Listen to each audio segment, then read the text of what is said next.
Hi Water Signs, Cancer, Pisces, and Scorpio. Welcome po sa ating channel. At ito ay inyong Daily Gabay Tarot Reading for January 9, 2024. Please be reminded that this is general reading po, so maaari kayo makarelate o hindi. Just take what resonates. Gamitin ang reading na ito bilang gabay lamang.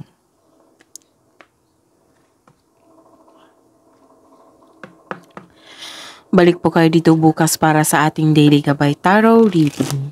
Please like, subscribe, and click bell button for notification para po updated po kayo sa Daily Tarot Reading natin. Para po sa gusto magpa-reading, maaari nyo pong makuhang link na sa description box po ito.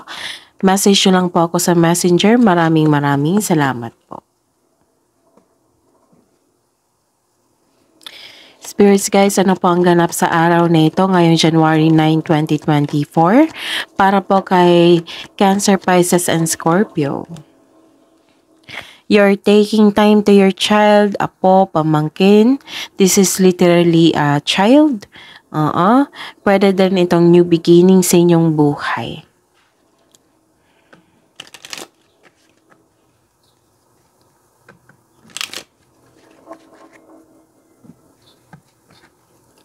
Ano po ang ganap sa araw na ito para kay Cancer, Pisces, and Scorpio, January 9, 2024? May nakita ko ditong may isang taong mapanlinlang, manloloko, sinungaling.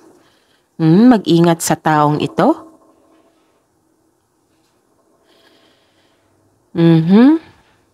May nakita kasi akong masamang intention dito eh.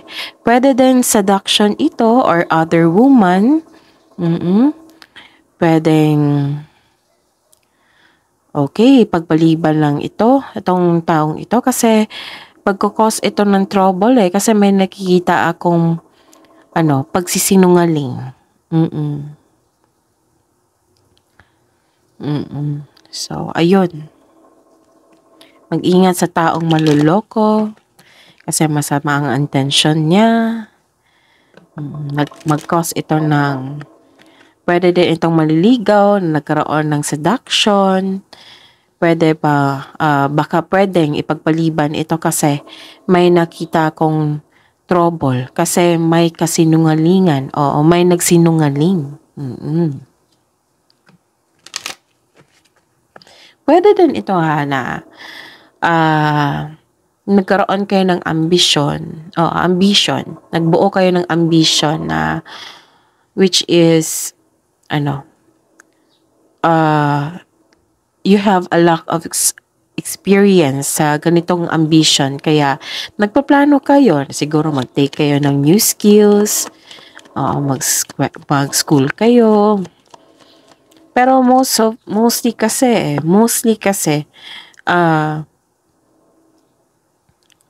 deception ito.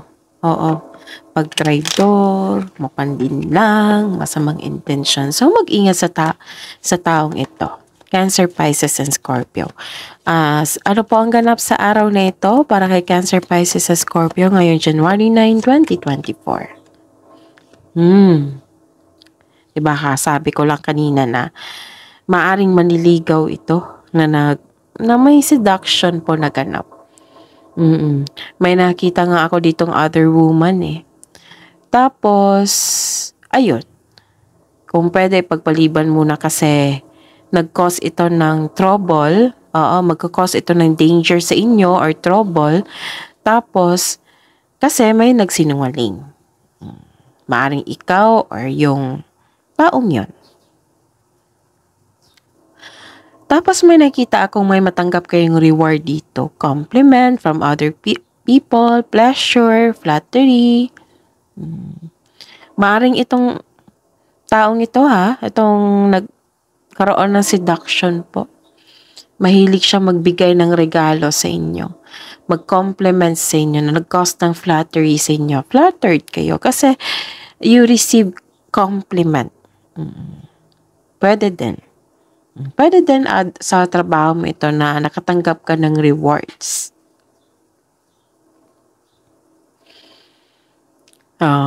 Happy kayo dito eh. Nakikita ko, happy po kayo. Nakatanggap kayo ng regalo or grasya. Nag-cause sa'yo ng happiness.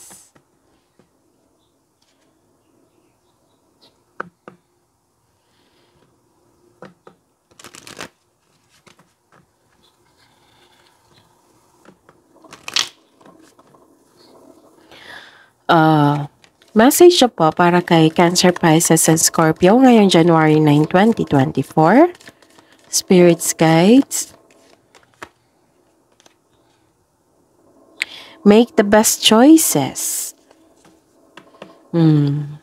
May nagbigay sa inyo ng opportunity, then kailangan nyo mag-decide, so make the best choices. Ano pa po ang mensahe para kay Cancer, Pisces, at Scorpio ngayong January 9, 2024? Raise your standards.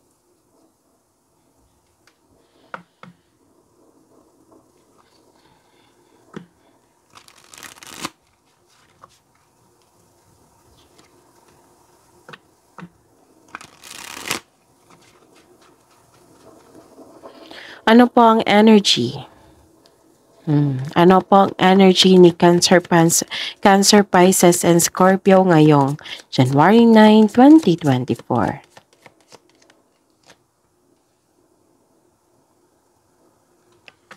Clarification of this card po.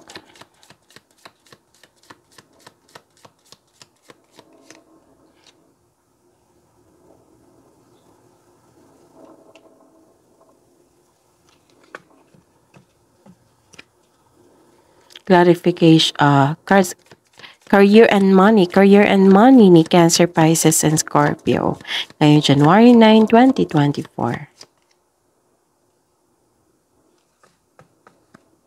Clarification of this card po.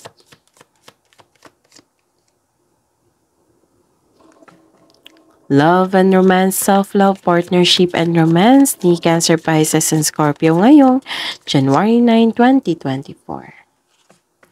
Clarification of this card po.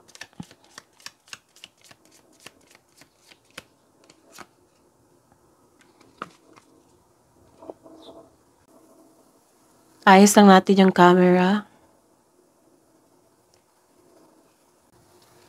By the way, Cancer, Pisces, and Scorpio, please visit our channel po. Scroll down nyo lang po. Doon po yung separated video nyo po. Cancer, Pisces, and Scorpio 2024 Gabay Tarot reading nyo po. Maraming salamat po. Ayos lang natin.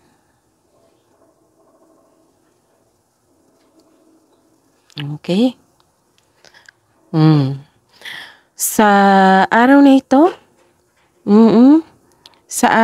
ito, para kay Cancer, Pisces, and Scorpio ngayong January 9, 2024.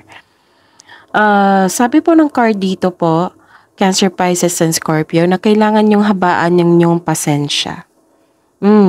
Tapos kung magdesisyon po daw kayo, make the best choices po, kasama na po ang pagkakaroon ng solid plan. Okay? Kung may darating po, kasi may nakita akong darating na opportunity na kailangan yung pag-isipan. May pipiliin kayo, kailangan ng pagkakaroon ng desisyon. So, kailangan, 'di ba? Sabi ko 'yan araw-araw na kung mayroong opportunity, pag-isipan ng mabuti. Gather factual information, then make the best choices bago magawa ng malaking desisyon. So, habaan ang inyong pasensya. Tapos, magdesisyon na dapat pinag-isipan nyo ng mabuti. Okay? Kung may darating sa araw na ito or kahapon. So, ngayong araw na ito, gagawa kayo ng pagpaplano. Huwag madaliin. Huwag madaliin. Sabi po ng card, huwag madaliin. Take things slow. Para safe. 'Di ba? Para walang sisi. Sayang naman yung opportunity po. So, ang sabi po ng card na maging mapagpasensya. Magdesisyon na may solid plan. Tapos, habaan ng pasensya kung nagkaroon po ng delay sa inaantay nyo. Kasi ang sabi po ng card, the universe is trying to show you something. Baka may na-miss kang opportunity. Kaya ang sabi dito na, take things slow. Dahan-dahan lang. Para may maisip kayo kung ano pa yung dumating. 'Di ba? Kung ano pa yung ideas mo. Oo, sa paggawa, sa pagbuo ng desisyon. So, the wisdom message is use your time wisely. Bigyan ng panahon po. Take things slow. Don't rush. Don't rush things. Take things slow. Pag-isipan ng mabuti. Para walang makalimutan. Okay? So, ayun. Be patient.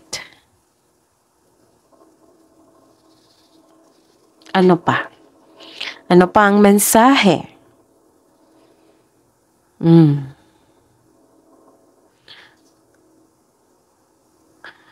Okay. Nagkaroon kasi ng hopelessness and despair. Maaring kahapon to nangyari. Okay. The hopelessness and despair kasi may lumabas dito na deception pag traitor. Right?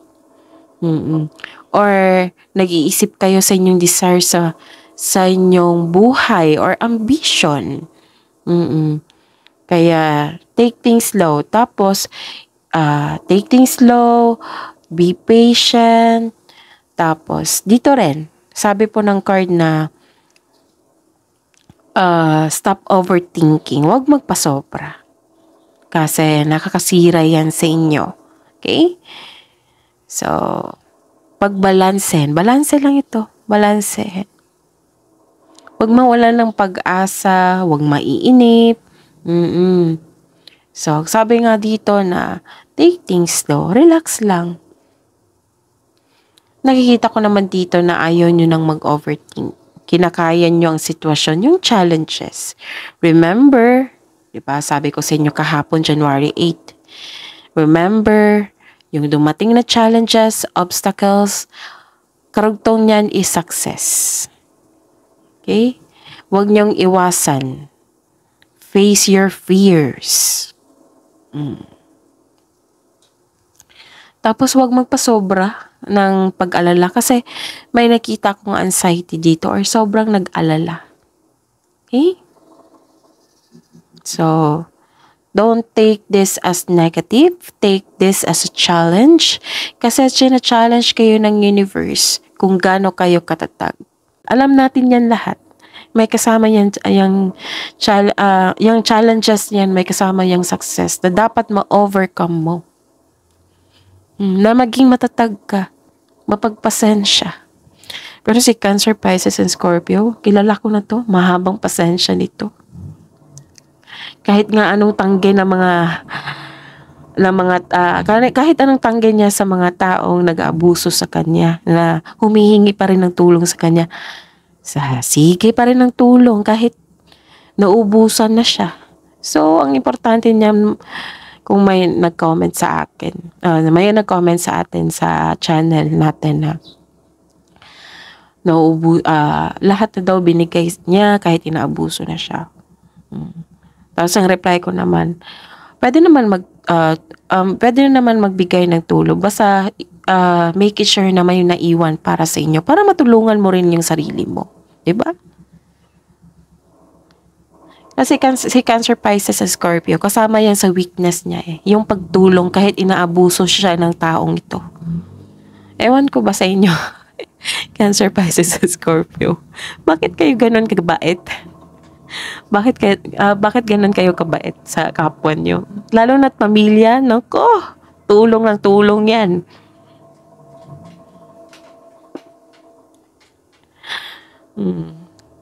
Pero yung pasensya, nire-remind lang talaga kayo ni universe ng card dito na kailangan mong gamitin yung pasensya mo. Yung power mo kasi yan eh, yung pasensya, haba ng pasensya at pag-intindi.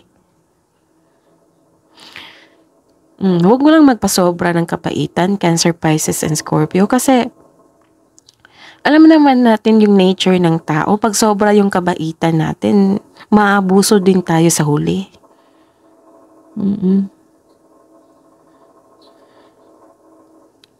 May nag-comment pa nga, "Ma'am, bakit ang gano'n? Hindi ako mauubusan na may mga ubuso sa akin." Eh kasi hinahayaan mo nga abusuhin ka. Kasi naging, too much ka na. Naging sobra yung kabaitan mo sa kapwa mo. Put boundaries. Pwede naman, hindi naman masama na maging mabait. Too much is, di ba? Hindi naman pwede yan, too much, yung sobra. So, kailangan talaga ng put boundary. Like, for example, may 200 pesos ka. Example yan ha, 200 pesos. Tapos, yung kapatid mo humingi ng 200 pesos. Alangan naman na ibigay mo lahat yung 200 pesos. Paano na naman yung para sa'yo? So, ibigay mo yung 100. Hati yung kapatid. Pwede din yun. Marami kasi ako nakukuha na lesson sa inyo. Yung mga nag-comment sa channel natin. Marami talaga. Binabasa ko yan isa-isa. Marami ako natutunan sa inyo. Actually. Yun pa yun. Nasa abroad po siya. Kwento niya. Nasa abroad siya. Tapos, lahat ng investment niya, binigay niya sa family niya. Na hindi, huli niya na malaya na binenta lahat yung iniwan niyang investment sa family niya.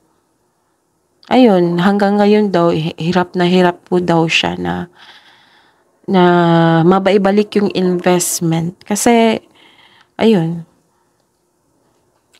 inabuso siya eh. Nabuso yung pagkabaitan niya. Maging mabait. Yes, maging mabait tayo sa kapwa natin, mapagbigay. Kasama naman yan, di ba? Di ba, halos araw-araw sabi ko sa inyo, kung may matanggap kayong blessings, malaking blessings. Kung may sobra, share. Kasi, yan yung dahilan na nagkaroon ka ng malaking blessings. Kasi, para makapag-share ka, right? Yan yung gusto ng universe. Kasi, maging masaya yan sila pag nag-share ka. Tapos magkakaroon pa yan ng positive emotions flow. Tuloy-tuloy yung blessings. Okay? Tapos ayun. Hindi lang tama yung sobra. Lahat tayo alam niyan. Hindi tama yung sobra. Kailangan may maiwan sa inyo. Paano kayo kung magkasakit kayo? Sinong tutulong sa inyo? Nasa labas kayo, yung pamilya mo nasa Pilipinas. Sensya na po, may nagbenta ng mais. Okay. So, ayun. Kailangan i-make sure nyo na may makain pa kayo dyan. May na-save pa kayo dyan. Kasi, yung kapital natin is, lalo na mga OFW, kapital nyo is yung health nyo, yung katawan. Kasi yung may tama tayong pagkain, kasama yan ma-feed natin yung emotion natin, lalo na yung mental natin. Magkakaroon ng balanse. Pag walang kain na, nako, for sure, hindi kayo makakaisip ng matino niyan. Gutom paano yung magkakasakit kayo dyan? Sino yung tutulong sa inyo? Kayo pa rin. So, kung tumulong kayo, like for example, parang nagsisave din kayo. Yung araw-araw kung sinasabi sa inyo, nakatanggap kayo ng pera ng 100% na sweldo. For example, 20% save, 20% para sa sarili, 20% sa mga expenses, 20% ilan na? Tulong, tulong sa pamilya. Kayo na yung basta po kayo, yung hindi ibuhos nyo lahat. Kasi halos araw-araw may nagpa-reading sa akin, lalo na't Cancer, Cancer in Scorpio. Si Cancer Pisces ko, anak ko. Ang reklamo nila na sobrang parang nasya-shock na lang sila sa badang huli na yung tinulungan nila na inabuso na pala sila. Naging blind kayo Oo, some of you ha, hindi naman lahat yan. Naging blind eh, kaya naabuso. Kaya ayun na, sabi ko na, kung nangyari na yan, pilitin mong wag mangyari ulit. So, kailangan mong isipin kung bakit nangyari yon, kung ano ang punot dulo, para alam mo na kung ano yung gagawin mo, next step, na hindi naman next move mo, kung sa, para hindi ko maulit naman, alam mo na ang gagawin, put boundaries. Or, don't give too much. Huwag magpasobra. So, ayun. Sana, hindi ako galit. Parang feeling ko kasi naging strong ako. So, ayun eh. Nag-share lang ako baka kasi may makukuha kayong idea. Okay? Kaya sa huli naman, kasi kayo naman magdesisyon yan. Hindi naman ako. Hindi ako. Kayo po ang magdedesisyon yan. Kumukuha lang kayo ng gabay dito. Okay? Ayaw ko lang kasi may nag-abuso sa inyo. Ayun, don't expect lang sa mga taong binigyan mo ng tulong, na don't expect lang na may bibigay sila. Kasi hindi naman lahat kasi na binibigyan ng tulong nagbibigay ng attention sa inyo pabalik. So, 'di ba? So, baka busy lang sila, ayun. So, don't expect too much.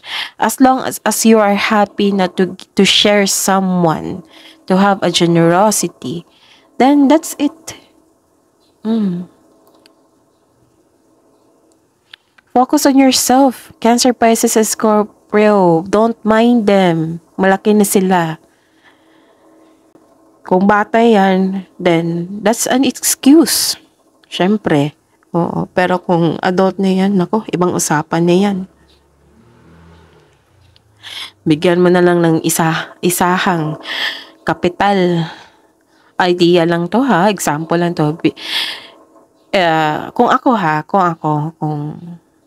ako ang nasa posisyon nung mga nag-comment po. Kung ako ang OFW, tapos gusto kong tulungan ko yung mga pamilya ko or kapatid, na which is adult naman, na bigyan ko ng kapital, sabihan ko, andito ako sa labas para hanapin ko yung sarili ko, para magkaroon ng self-growth, career growth, and financial growth, para sa future ko, para hindi ako pabigat sa inyo, para magkaroon ng security ang aking sarili, na magkaroon ng insurance, gano'n. Yung dahan-dahan mo sabihin sa kanila, para sa inyong growth. Tapos, at the same time, tutulong ako sa inyo. Pero, sana tulungan nyo rin yung sarili nyo. Magbibigay ako ng malaking halaga para ikapital sa naisip nyong negosyo. Negosyo na hilig nyo. Yan yung ipalago nyo, dyan nyo kunin yung pagkain nyo, yung bills nyo. Tapos, tulungan nyo kung paano mag-save, Kasi may tao kasi na bago sa kanila yung negosyo, bago sa kanila yung mag-save. So, baka kailangan ng assistance. Kasi, I believe most of you mga OFW, marunong humawak talaga ng pera. Na magkaroon ng disbalance kasi buhos yung pagtulong eh. So, kung ako yung OFW, bigyan ko ng kapital po. Malaki. Diyan kayo kukuha. Sana hindi yan magkaroon ng bankruptcy, alagaan nyo na mabuti kasi hindi ako makapagbigay sa inyo sa susunod kasi gusto kong bigyan ng security ang aking buhay. Ayoko masayang yung oras ko dito at gusto ko yung sipag ko mapunta sa pang future ko. Ayun. Sana na-gets nyo yung ibig kong sabihin. Nakatulong ka pa sa inyong sarili, 'di ba? Idea lang po 'yan, example lang 'yan. Kaya kanya-kanya pa naman tayo. Kanya-kanya po tayong may kanya-kanya tayong desisyon sa buhay. Like for example, iba tayo magtulong sa kapwa natin. Kung ako lang yun ha, kung ako lang yun. Idea lang po yun. Kung sabi niyo na, some of you sabi, ma'am, hindi ko matiis yung pamilya ko. Ma'am, hindi ko yung Miss Jav, hindi ko yung matiis yung family ko, hindi ko yung matiis yung anak ko. Yes, yung bata is, syempre, kailangan talaga na supportan yan. Basta bata. Pag adult na, bigyan nyo na lang ng kapital. Huwag nyong every sweldo, kailangan 50% sa kanila, 50%. Paano kayo makakaipon yan? I am here para makatulong sa inyo at the same time, okay? So, tulungan yung sarili nyo. Cancer, Pisces, and Scorpio. So, sa mga nakaresonate dyan, tulungan nyo ang sarili nyo. Sa hindi nakaresonate, sa mga okay dyan, and I'm happy for you. Na-overcome mo na yung mga challenges. So, ayun ha, Cancer, Pisces, and Scorpio. May reminder na dito. May reminder na dito na save your money talaga. You deserve to be happy, na magkaroon ng pamper yourself, Cancer, Pisces, and Scorpio. Sayang naman yung pagod mo na. So, may Jollibee ba dyan? Treat mo yung sarili mo, Jollibee, McDonald's, yung makapag-happy sa inyo.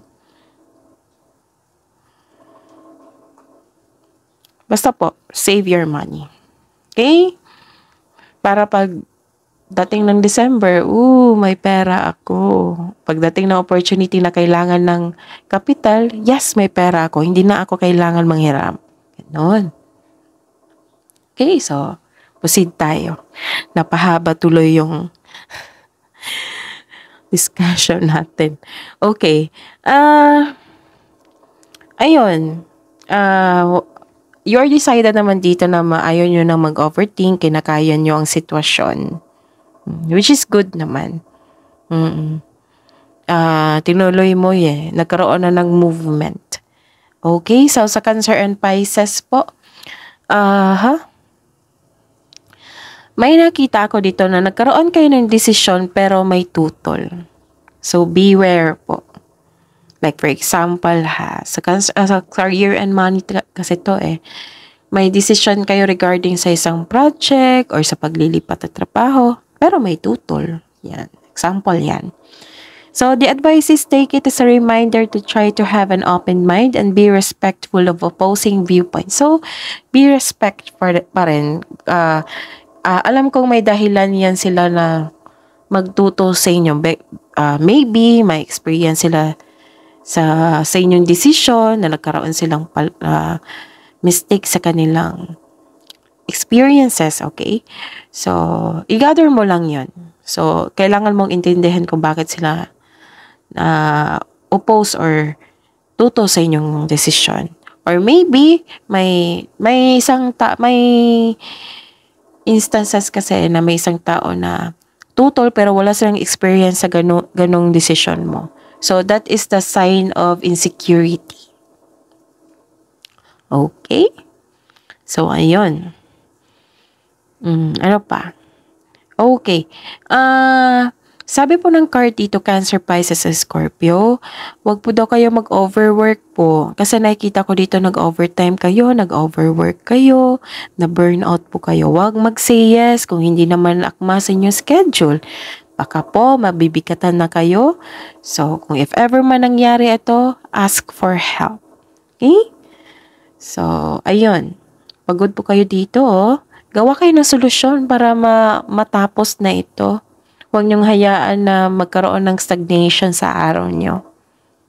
Okay, sa love and romance, self-love, partnership, and romance, may nakita po ako dito na very controlling na tao.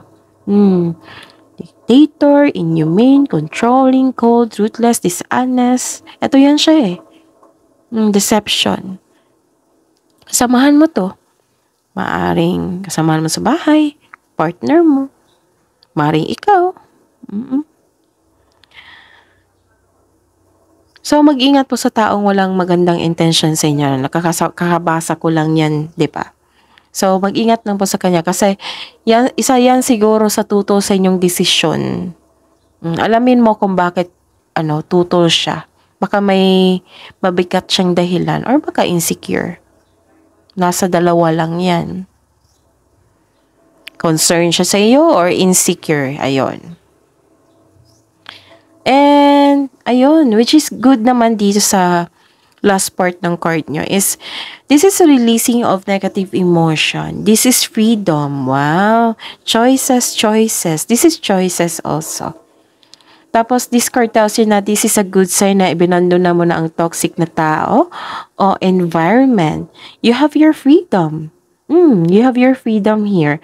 Tapos, in health, a difficult cycle is about to end. Oo, matatapos na.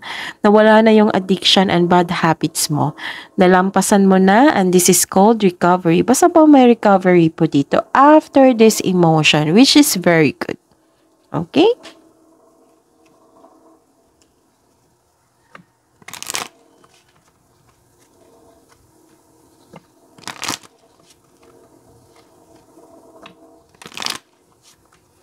Hidden truth, anong iniisip mo? Anong iniisip ng mga Cancer, Pisces, and Scorpio ngayong January 9, 2024 sa mga single po? I know I was a distraction from your pain. Sa mga buhay mag-asawa at sa mga may relasyon, just being near you is intoxicating.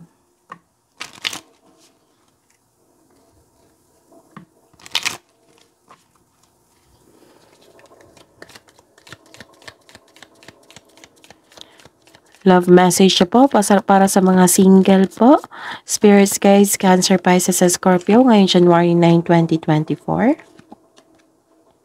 Compassion, release judgments about yourself and others and focus on the love and light that is within everyone. Tapos, you are a magical person who can manifest your clear intention into reality. So, manifest kayo yung mga delay po. So, i-manifest nyo po na darating ng maaga.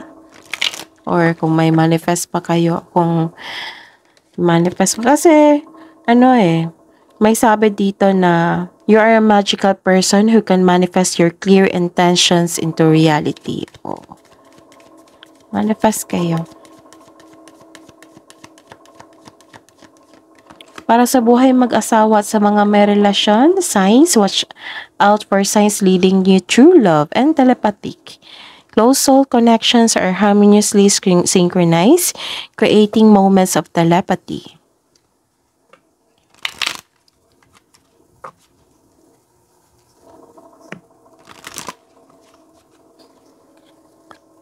Wisdom message po para kay Cancer, Pisces, and Scorpio ngayong January 9, 2024. Choosing your path is always possible and enjoy the journey. May paglalakbay dito.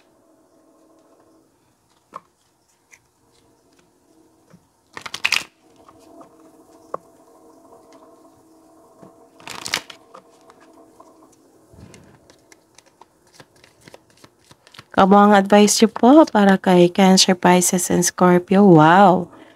Expect a powerful change and hold your vision.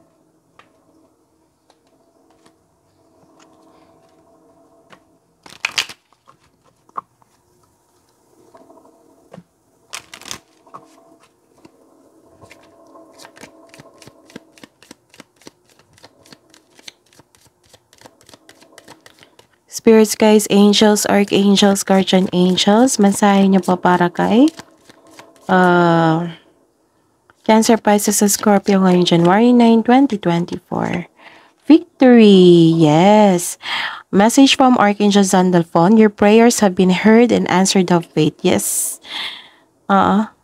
Manifestation to And this is answered prayer. Tapos, message from Archangel Ariel, be courageous and stand up for your beliefs. That is your reading for today. Cancer, Pisces, and Scorpio ngayong January 9, 2024. Please like, subscribe, and click bell button for notification. para updated po kayo sa daily tarot reading natin. Maraming salamat po.